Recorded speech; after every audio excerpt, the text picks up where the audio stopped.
안녕하세요. 오늘은 12월 8일 자정이 좀 넘었어요. SOXL은 현재 5% 이상 상승을 하고 있어요. 엔비디아는 미국 정부의 반도체 규제에 대해서 발끈했다 하고요. 중국은 11월 수출이 증가세에 있대요. 중국의 CATL이 1회 충전으로 1000km를 주행할 수 있는 꿈의 전기차를 출시 예정이래요. 구독, 좋아요 부탁드립니다. 차이나 전기차가 오늘 소폭 올랐지만 아직도 마이너스 52%고요. SOXL은 현재 5% 이상 상승을 하고 있어요. 그래서 72% 수익 구간입니다. 오늘 그래프상 상승 캔들이 되게 긍정적인 것 같아요. 상승 잉태형 아니면 상승 장악형 캔들이 나올 것 같습니다. 그러면 내일도 상승할 수 있는 확률이 더 높아요. 500주 정도를 팔아야 돼서 연말까지 30달러 중반이 왔으면 좋겠습니다. 엔비디아가 미국 정부에 대해서 발끈하고 나섰대요. 미국 정부 때문에 괴로운 건 중국뿐만 아니라 미국 기업도 매한가지래요. 그 예로 AI의 핵심 부품을 꽉 잡고 있는 엔비디아가 대표적인데요. 엔비디아는 AI 전용 칩 생산에 특화된 기업이에요. 전체 매출의 20% 정도가 중국 시장에서 나온대요. 다만 지금까지는 성능을 일부러 떨어뜨린 중국용 칩을 따로 수출해 왔는데 지난 10월 중국 정부가 저사양 칩도 수출하지 말라는 규제를 내놓았대요. 중국과 거래하지 말라는 강력한 신호인 셈인데요. 엔비디아가 발끈하고 나섰답니다. 엔비디아의 최고 경영자 젠슨 황이 미국 정부 규제에 완벽하게 부합하는 새로운 AI 칩을 출시하겠다고 최근 언론에 밝혔어요. 아무리 막아도 중국의 AI 칩을 계속 팔겠다는 거래예요. 중국 수출을 계속 막으면 결국 그 빈자리를 중국 기업이 차지하게 돼 미국 기업만 손해본다는 게 잭슨 황의 논리라고 해요. 중국의 화웨이를 위협적인 경쟁자로 콕 집고 나섰대요. 이에 미국 정부의 입장은 완강한데요. 규제를 피하는 중국용 칩을 만들면 그것도 다시 규제하겠다라는 방침을 분명히 밝히고 있대요. 중국 수출을 할 거냐 말 거냐를 놓고 미국 정부와 기업의 정면 충돌이 일어날지도 모를 분위기래요. 결국은 정부보다 시장이 이기게 될 거예요. 차이나 전기차가 오늘 0.77% 상승을 했어요. 연 이틀째 상승인데요. 오늘은 중국 증시도 하락을 했고요. 차이나 전기차 구성 종목 또한 하락을 했어요. 그럼에도 불구하고 차이나 전기차가 상승한 이유는 위안화의 상승 때문인 것 같습니다.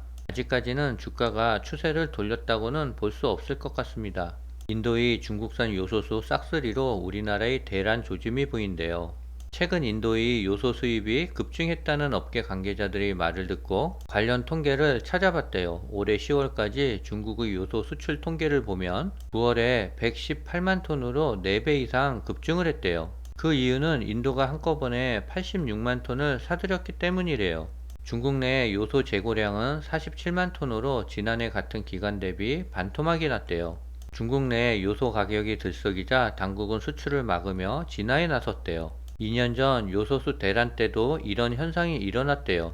그해 9월에도 비슷한 패턴을 보였는데요. 중국의 요소 수출은 109만 톤으로 크게 늘었는데 그중 75%인 82만 톤이 인도로 갔대요.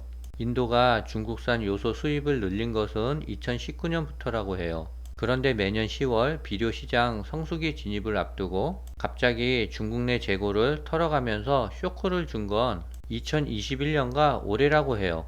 그리고 작년인 22년도에는 인도의 수입량 자체가 128만 톤으로 적었다고 합니다. 중국 정부가 요소뿐만 아니라 화학비료의 주 원료인 인삼 암모늄 수출 통제를 본격화하고 있대요. 한국은 인산 암모늄 중국 의존도가 95%에 달해 수출 제한이 이어지면 농가 피해가 현실화할 것이라는 우려가 나오고 있어요. 중국은 화학 비료의 주 원료로 사용하는 요소와 인산 암모늄 세계 최대 생산국인데요. 인산 암모늄은 복합 비료와 소화기 분말의 주 원료로 쓰인대요. 한국에서 올 1월부터 10월까지 수입한 인산 암모늄의 95.3%가 다 중국산이래요. 내년 초 농번기까지 수출 제한 조치가 이어지면 국내 비료 수급 악화가 불가피할 전망이래요. 중국의 11월 수출이 지난 4월 이후 7개월 만에 증가세로 전환했대요. 수입은 한 달 만에 증가세가 멈췄지만 수출이 회복세를 보임에 따라 중국이 경제의 반등 모멘텀을 되살려갈지 주목이 된대요. 7월 중국 당국에 따르면 11월 수출액은 386조 원으로 전년 동기 대비 0.5%가 늘어났대요. 중국의 전년 동기 대비 수출 증가율은 4월 8.5%를 기록한 이후 줄곧 감소세를 유지해오다 11월 들어 7개월 만에 증가세로 전환했대요. 중국의 11월 수출 실적은 시장 전망치보다 상당히 높았다고 하는데요. 앞서 로이터 통신은 경제 전문가들을 대상으로 조사한 결과 11월 수출이 1.1% 줄어들 것으로 예상한 바 있는데요.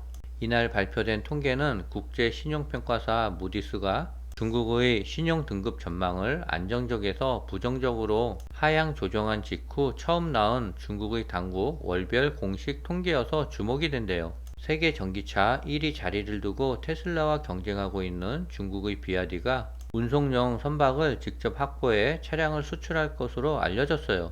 비아디는 그동안 안방 시장인 중국 내에서만 경쟁력을 갖춘 것이 아니냐라는 시선도 있었는데요. 자체적으로 운송 선박까지 도입하며 세계 시장에 진출할 준비를 하고 있어 앞으로 테슬라와 더욱 치열한 경쟁을 예고했대요. 전기차 배터리와 차량 제조, 물류 과정을 수직 통합한 수준은 비아디가 테슬라를 이미 능가했다라는 평가도 나오고 있어요. 7일 외신의 소식을 종합하면 비아디는 선박 운송이라는 물류 과정까지 수직 통합을 이뤄내 테슬라와 치열한 경쟁을 벌일 준비를 마쳤다고 해요. 아무래도 물류비까지 절감이 된다면 비아디 차량 가격 경쟁력은 더욱 좋아질 거예요. 1회 충전 주행거리가 1000km에 달하는 새로운 전기차가 중국에서 출시될 것으로 보인대요. 중국의 CATL은 새로운 플랫폼을 준비 중이며 이를 바탕으로 제작된 전기차는 1000km를 주행하고 단 5분 충전으로 300km를 달릴 수 있다고 밝혔대요.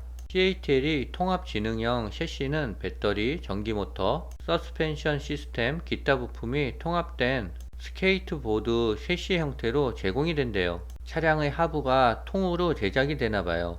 그러나 CATL은 이 스케이트보드 셰시를 바탕으로 자체 전기차를 제작해 판매하지는 않을 것이라는 계획이래요. 대신 네타 브랜드를 소유한 중국 전기차 제조사 호전오토와 계약을 통해 제작이 된대요.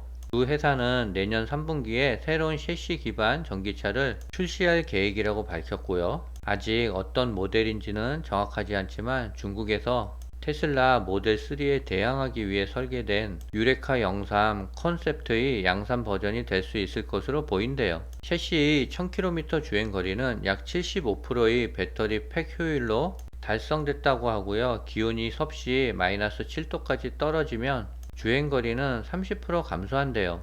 CATL에 따르면 이 플랫폼은 중국 북부에서 겨울철 테스트를 거쳤지만 여름 혹서기가 주행거리에 부정적인 영향을 미치는지는 테스트는 하지 않았대요. 아직 외부 검증을 거치지 않았지만 이런 수치가 실제 양산차에 반영된다면 830km의 루시드 에어 그랜드 투어링을 필두로 현재 시판 중인 장거리 전기차들을 모두 능가할 것이래요. 현재 시간 1시 10분인데요. SOXL은 4.9% 정도 상승을 하고 있습니다. 오늘은 여기까지입니다.